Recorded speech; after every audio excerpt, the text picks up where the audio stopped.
அதே மாதிரி இந்த மூலிகை நம்ம ஏவல் இருந்தாலும் சரி, இது நாக்கில் வச்சு கொஞ்ச நேரம் வச்சா வெளியே வந்துடும். இல்லை பேயாக இருந்தாலும் சரி, நாக்கில் வச்சு தானே ஓடி வந்துடும். நோய் இருந்தாலும் இந்த மூலிகை வச்சு அவ்வளோ பெரிய விஷயம். ஏன்னா இது 1 2 இல்லை, ஏகப்பட்ட மூலிகைகள் எல்லாம் வேறுகளில் எடுக்கப்பட்டது. யாருமே தரமாட்டாங்க. இதெல்லாம் யாருக்குன்னா தெரிஞ்சுன்னா இதை வச்சு பெரிய பணக்காரன் தான் ஆவாங்க. உண்மை. இது சும்மா ஒரு பெரிய இவ்வளோ டப்பாவில் விற்றா கூட 7000 5000 விற்றா கூட இதுக்கு அவ்வளோ வேல்யூ இருக்குது. இந்த குறி ஜாதகம் இதெல்லாம் நம்பாதங்க. தேவையில்லாமல் போனாங்கன்னா இவ்வளோ பண்ணிவிட்டு நீ ஒன்றும் இல்லை, நாளைக்கு ஒரு குறி கேட்டால் உனக்கு செய்வனுக்குதுன்றாங்க. ஆன்மீகத்தில் இல்லாத ஒரு விஷயம் கிடையாது. ஆனால் நம்ம ஆன்மீகத்தை அதை ஒழுங்கு கரெக்டாக பயன்படுத்த தெரியல. இன்றைக்கி இருக்கிற ஜெனரேஷனில் பெரிய பெரிய சாமியாருங்க, பெரிய பெரிய இது எல்லாமே பார்த்தோன்னா சுயநலம் அதிகம் ஆயிடுச்சு. யாரும் இந்த மாதிரி மக்களுக்கு சேவை பண்ணுன்ற விஷயம் கிடையாது. ரத்த கணபதி ஆன்மீக பயிற்சி நிலையம். இப்போ பார்த்தோன்னா நம்ம பகலில் அனைத்தும் செஞ்சிட்டோம். ஆனால் பகலில் என்ன ஒரு விஷயம்னா ஒரு 75%, இரவில் 100%. எப்பயுமே மந்திரங்கள் இருட்டில் அதிக பவர் இருக்கும். நடு ஜாமத்தில்ன்றது பார்த்தோன்னா ஒரு 10 மணிக்கு மேலே இப்போ நம்ம என்ன மந்திரங்களை சொல்லி ஏவரமோ அந்த அம்மா எல்லாரும் உடம்புல இருக்கிறதெல்லாம் நீக்கிட்டு இந்த இடத்துல படுக்கும் போதும் அந்த அம்மா எல்லாருக்கும் தரிசனம் கொடுப்பாங்க. சில பேருக்கு உடம்பு ரீதியாக உணரலாம். உங்கள் உடம்புல இருக்கிற எந்த நோய் இருந்தாலும் சரி, பில்லி சூனியம் ஏவல் கட்டு தடை எவ்வளோ பெரிய மந்திரவாதி என்ன பண்ணாலையும் எல்லாத்தையும் முறியடிக்கக்கூடிய சக்தி இந்த இதில் உண்டு. இரவில் அதான் அந்த அம்மா சொல்லவே தேவையில்ல. நான் சும்மா கொட்டவே வந்துடுவாங்க. இன்னும் நைட்டில் கொட்டல. நான் நைட்டில் தான் கிட்டத்தட்ட பார்த்தீங்கன்னா நான் தவம் பண்ண காலத்தில் 11 மணிக்கு தான் நான் நைட்டில் பூஜை பண்ணுவேன். 11 மணிக்கு உக்காந்தேன்னா நைட்டு 1:30 மணி வரையும் மந்திரம் சொல்லுவேன். ஏன்னா அந்த நேரம் பார்த்தோன்னா எல்லாமே அமைதியாக இருப்பாங்க. எந்த சவுண்டும் இருக்காது. ஒரு நிலையே அப்படியே நம்ம கூப்பிட அப்போ என்ன ஆனால் ஆக்ரோஷமாக வருவாங்க. அந்த மந்திரங்கள் சித்தியாகும். நம்ம கேட்குற அந்த வார்த்தைகள் நிதானமாக நம்ம காதில் போய் விழும். அதே மாதிரி நமக்கு என்னென்ன பிரச்சனை இருக்கோ அத்தனையும் நம்ம இப்போ என்ன சொல்கிறோமோ அது உடனே தீர்த்து கொடுக்கக்கூடிய விஷயம் அதில் வந்துடும். அதே மாதிரி இப்போ இந்த சூலத்தை அம்மாவுடைய சூலம் அம்மா எப்போவுமே காளி நிறைய இடத்துல இப்படி மேலே தான் நோக்கி பார்த்துருக்குங்க. கீழே பார்த்தோன்னா அழிக்கக்கூடிய சக்தி. இந்த கீழே வச்சுட்டா சும்மா கிடையாது, கண்ட்ரோல் பண்ண முடியாது. யாராலையும் காளியை கீழே வைக்கிறதுக்கே பயப்படுவாங்க. ஏன்னா அந்த அம்மா ரொம்ப அகோரம். சூலத்தை மேலே இருக்கும்போது பிரச்சனை கிடையாது, இப்படின்னுட்டாவே முடிஞ்சு போச்சு. அப்போது நம்ம இந்த விஷயத்தை இப்போ போட போதும் அழிக்கக்கூடிய விஷயந்தான் இப்போ போட போகிறோம். இந்த அழிக்கத்தில் உடம்புல இருக்கிற நோய், பில்லி சூனியம் ஏவல் செய்வினை டிஸ்டி ஓம்பல் கர்மா மந்திரவாதியால் ஏவப்பட்ட எவ்வளோ பெரிய கட்டாக இருந்தாலும் சரி, எவ்வளோ பெரிய ஏவலாக இருந்தாலும் சரி, அவன் குட்டியை வச்சு பண்ணாலும் சரி, ஜின்னை வச்சு பண்ணாலும் சரி, அவன் ஆத்மாவை வச்சு பண்ணாலும் சரி, எதை வச்சு பண்ணாலும் சரி, இந்த ஒரு ஓமத்தில் அந்த சூலத்தை எடுத்துகிட்டு உங்கள் தலை மேலே வச்சினாவே போதும், எல்லாமே பசுமாயிரும். திரும்ப இந்த இரவு நீங்கள் தூங்கும் போதும் உங்கள் உடம்புல இருக்கிற அத்தனை கெட்ட சக்தி அம்மாவே குணப்படுத்துவாங்க. நானும் நேரடியாக பண்ணுவேன், அம்மாவும் பண்ணுவாங்க. ஏன்னா நிறைய முறை போன முறையில் நிறைய பேருக்கு நிறைய தரிசனம் அம்மா ஆச்சு கொடுத்தாங்க, நிறைய சிம்டம்ஸ் சொன்னாங்க. அதை விட இன்றைக்கி டபுள் மடங்காக இருக்கும். புரியுதுங்களா? இருக்க பணம் அதிகமாக தான் இருக்கும். அப்போது எல்லாமே நம்ம இன்றைக்கு இந்த இரவு பார்த்தோன்னா இந்த மாமரம் அருகில் உள்ள காடு, இன்னானிக்கு பார்த்தோன்னா அங்கே ஒரு காளி பெருமாள், இங்கே பார்த்தோன்னா லட்சுமி நாராயணன், இன்னானிக்கு ஐயப்ப சாமி, கருப்பசாமி, அங்காள பரமேஸ்வரி, இங்கே இருக்கிற மொத்த தெய்வங்களும் இந்த சுற்று வட்டத்தில் அத்தனை தெய்வங்களும் கூட்டம் வந்துடும். நான்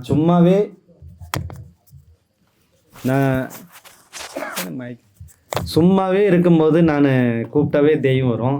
நிதான டைமில் இருக்கிற டைமுக்கு நான் அம்மாதே உக்காந்து நான் மந்திரத்தை சொன்னேன்னா இங்கே இருக்கிற சுற்று வட்டத்தில் இருக்கிற எல்லா தெய்வமும் இங்கே வர ஆரம்பிச்சிடும்.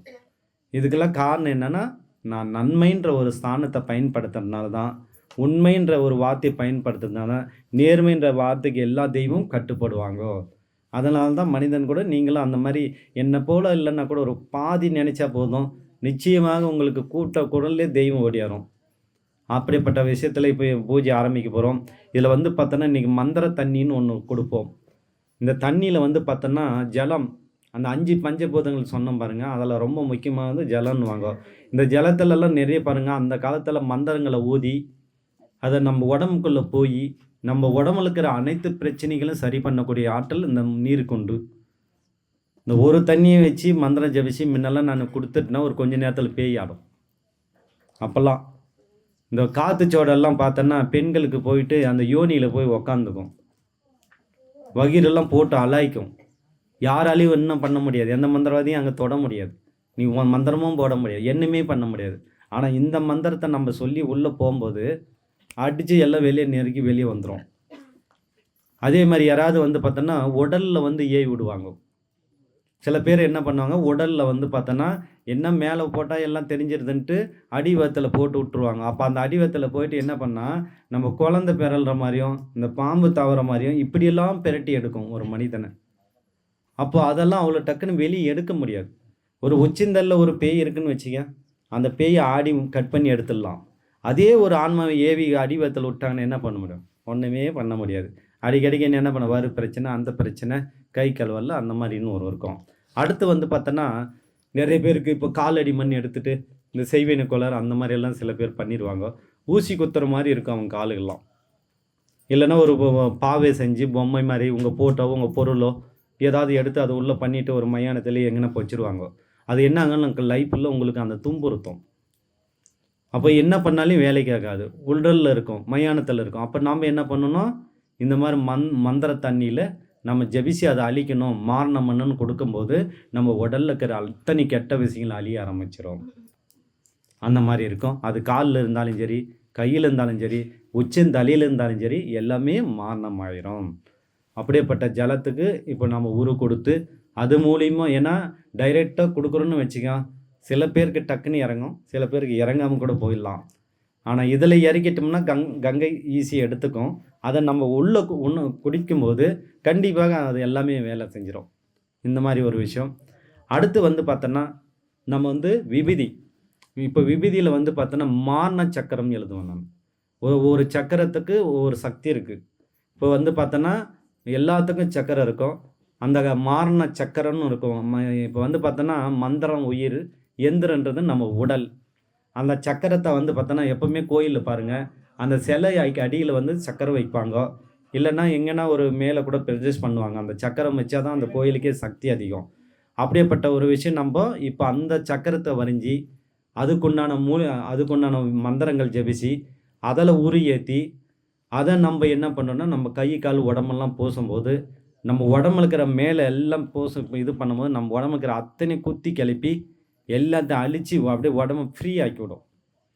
சொல்லப்போனால் எல்லாமே இன்றைக்கி அகோரி மாதிரி ஆயிருங்க. அவ்வளோதான். காசில் எப்படி அகோரிங்க எல்லாம் வீதி பூசின்னு இருப்பாங்க, அந்த மாதிரி இன்னும் கொஞ்சம் நேரத்தில் பார்த்தா எல்லாம் அகோரியாக தெரியுங்க. ஏன்னா மொத்தம் பூசி கை காலெலாம் பூசிட்டிங்கன்னா உங்கள் உடம்புல இருக்கிறதெல்லாம் நைட்டு தூங்கும்போது மொத்தம் அழிச்சிட்டு போயிடும் அம்மா. அந்த மாதிரி ஒரு விஷயம் வரும். அடுத்து மூலிகைகள். இப்போ மூலிகைகள்லாம் வந்து பார்த்தோன்னா நிறைய மூலிகைகள்லாம் வந்து மூலிகை பற்றி இன்றைக்கி தெரியாது. இந்த மூலிகைலாம் சும்மா கிடையாதுங்க, ரொம்ப கஷ்டமான ஒரு மூலிகைகள் இதெல்லாம். இந்த மூலிகை வந்து பார்த்தோன்னா மனிதனுடைய எல்லா நோய்களும் குணப்படுத்தக்கூடிய விஷயம் இருக்குது. அதே மாதிரி இந்த மூலிகை நம்ம ஏவல் இருந்தாலும் சரி, இது நாக்கில் வச்சு கொஞ்ச நேரம் வச்சு வெளியே வந்துடும். இல்லை பேய் இருந்தாலும் சரி, நாக்கில் வச்சு தானே ஓடி வந்துடும். நோய் இருந்தாலும் இந்த மூலிகை வச்சு அவ்வளோ பெரிய விஷயம். ஏன்னா இது 1, 2 இல்லை, ஏகப்பட்ட மூலிகைகள் எல்லாம் வேறுகளில் எடுக்கப்பட்டது. இதெல்லாம் தனியாக நான் பணம் போட்டு வாங்கி வியாபாரம் பண்ணுறோம் நான். இருந்தாலையும் சரி, மக்கள் ஏதோ நம்மளை நம்பி வராங்க, எவ்வளோ பிரச்சனை. என்னால் முடிஞ்ச வரையும் எல்லாருக்கும் ஏதோ இலவசமாக ஏதாவது பண்ணணும்னு ஒரு வெறி, ஒரு பைத்தியம் எனக்கு. அதுதான். இதெல்லாம் சாதாரண ஒரு விஷயம், யாருக்கும் இதெல்லாம் கிடைக்காது. நீங்கள் எந்த கோயிலுக்குன்னா போயிருப்போங்க, எத்தனையோ சாமியார்களை பார்த்துருப்போம், எத்தனையோ மந்திரவாதிகளை பார்த்துருப்பாங்க. யாராவது இந்த மாதிரி கொடுத்துறது பார்த்துக்குங்களா? யாருமே தரமாட்டாங்க. இதெல்லாம் யாருக்குன்னா தெரிஞ்சுன்னா இதை வச்சு பெரிய பணக்காரன் தான் ஆவாங்க. இதை வச்சு பணக்காரலாம் உண்மை. இது ஒரு சும்மா ஒரு பெரிய இவ்வளோ டப்பாவில் விற்றா கூட 7000 5000 விற்றா கூட இதுக்கு அவ்வளோ வேல்யூ இருக்குது. இது சாம்பிராணி போட்டு நம்ம உடலுக்கு காமிச்சாவே எல்லாமே ஓடி போயிடும். நோயிலேருந்து, ஏவுலேருந்து, மூளை ஏதாவது பிரச்சனை இருந்தால் கூட இது சரி பண்ணக்கூடிய விஷயம் இருக்குது. வயிற்றுக்குள்ளே ஏதாவது பிரச்சனை இருந்தாலையும் சரியாகக்கூடிய விஷயம் இருக்குது. அந்த மாதிரி இந்த மூலிகை வந்து என்ன பண்ண போகிறோம், உங்கள் நாவில் வச்சு அந்த மந்திர சக்தி உங்கள் உடம்புக்குள்ளே இறக்கி உடம்புகளுக்கு மொத்தத்தையும் வெளியே அனுப்ப போகிறோம். அப்போது மூலிகை, விபூதி, தண்ணி. இந்த மூன்றும் ஒரு மனிதனுக்கு போகும்போது நாளைக்கு எல்லாம் எப்படி இருப்புங்க? ஃப்ரீயாக இருப்புங்க. அவ்வளோதான். இனிமேல் எந்த பிரச்சனையும் இல்லை. அவ்வளோதான். இதுக்கு மேலே என்ன ஆக்குது? அவ்வளோதான், முடிஞ்சு போச்சு. வாழ்க்கையில் எல்லாமே சொல்லிட்டாங்க பாருங்க. ஒன்றுமே கிடையாது. இதை முழுமையாக கரெக்டாக பண்ணிட்டா நமக்கு வாழ்க்கையில் நம்ம எதுவுமே கண்டு பயப்பட தேவையில்லை. அவ்வளோ பெரிய விஷயம் இருக்குது. அதனால் இந்த மூலிகை, இந்த சக்தி இதெல்லாம் வந்து பார்த்தோன்னா அவ்வளோ டக்குன்னு இதில் இப்போ நான் கொடுக்கணும்னு வச்சு சும்மா கிடையாது. இதில் தன்னுடைய தவ வலிமை, தன்னுடைய தெய்வத்துடைய கருணைகள், என்னுடைய நம்பிக்கை, என்னுடைய அந்த இதை சொல்ல நன்மைக்கு மட்டும்ன்ற பாருங்க அந்த வார்த்தைகள் இதெல்லாம் கொண்டு போய் இதில் இறக்கி எல்லாத்துக்கும் இந்த மந்திரம் மூலிமா உங்களுக்கு எல்லாத்தையும் குணப்படுத்தணும். ஒவ்வொருத்தரும் ஒவ்வொரு பிரச்சனை தீர்ந்து என் காதால் கேட்டால் தான் எனக்கு சந்தோஷம். அதுதான் எனக்கு சந்தோஷம். என் வாழ்க்கையில் வேறு எதுவுமே சந்தோஷம் கிடையாது. எனக்கு சொத்து சோகம் பொண்டாட்டி புள்ள எல்லாமே எனக்கு அடுத்து தான். மற்றவங்கள ரசித்து பார்க்கணும். அதுக்காக நான் வீட்டிலலாம் யாரையும் கூட்டிகிட்டு வர்றதில்ல. இதெல்லாம் பேசிடுவேன்ட்டு கிளாஸுக்கு வீட்டில் விட்டு வந்துடுவேன். ஏன்னா அவங்க மனசு கஷ்டப்படுன்ட்டு எனக்கு வெறி. அது என்னவோ தெரில. நான் தன்னுக்காக வாழணுன்ற அந்த ஆசை இருக்காது. இந்த இடத்துல உக்காந்துட்டுனா மக்கள் நல்லா இருக்கணும். அவங்க ஆனந்த கண்ணீரை துடைக்கணும். அவங்க முகத்தில் சந்தோஷத்தை பார்க்கணும். ஒவ்வொரு நாளும் ஒவ்வொருத்தரும் என்ன அவங்க இதில் எவ்வளோ சந்தோஷம் இதோ அதை பார்த்து ரசித்து ஆனந்த அடை. இதுதான் என் வாழ்க்கையில் பெரிய ஒரு எல்லையற்ற சந்தோஷம். நீ கோடி ரூபா கொடுத்தா கூட எனக்கு அந்த சந்தோஷம் வராது. இந்த மாதிரி லட்சக்கணக்கு ஏக்கரை வாங்கினா கூட எனக்கு சந்தோஷம் இருக்காது.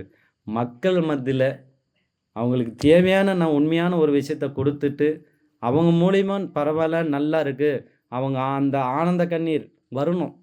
அந்த கவலையை விட்டு அந்த கவலையில் வர தண்ணியெல்லாம் பார்க்கக்கூடாது. அதெல்லாம் பார்த்து பார்த்து நொந்துட்டேன். இனிமேல் எல்லார் கண்ணிலும் ஆனந்த கண்ணீர் வரணும். ஆனந்த கண்ணீர்னா என்ன?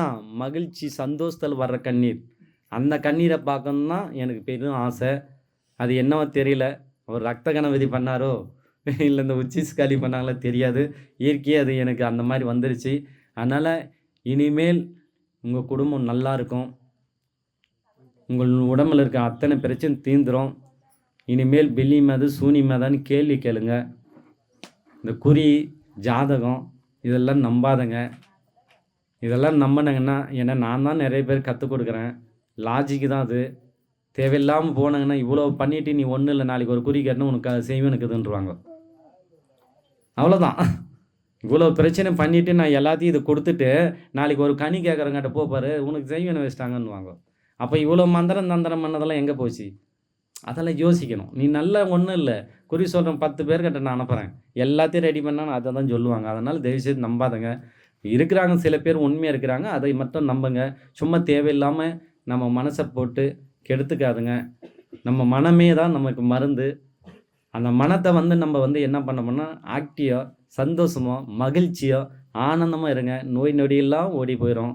அதை விட்டு போட்டு தேவையில்லாமல் மனசுகளை போட்டு கவலைகளை வச்சு நோயை நம்ம கொண்டு வரக்கூடாது. இதுலேருந்து விடுபடணும்னா எதை பற்றி யோசிக்காதுங்க. என்ன இருக்குது இந்த உலகத்தில்? என்னமே இல்லை. 3 வேளை சாப்பாடு கிடைச்சா போதும். அந்த மாதிரி சந்தோஷமாக வாழுங்க பாருங்கள். நிச்சயம் எல்லாம் கிடைக்கும். தேவையில்லாமல் நான் அது கண்ணாமோன்னு யோசனை பண்ணுறது. அப்போ என்ன பண்ணுறது? உடனே நோய் வர்றது, ஹாஸ்பிட்டலுக்கு போகிறது, பணத்தை கொடுக்கறது, வீண் செலவாகிறது. இதெல்லாம் தேவையா? ஆக்டியாரு எதை பற்றி யோசிக்காத.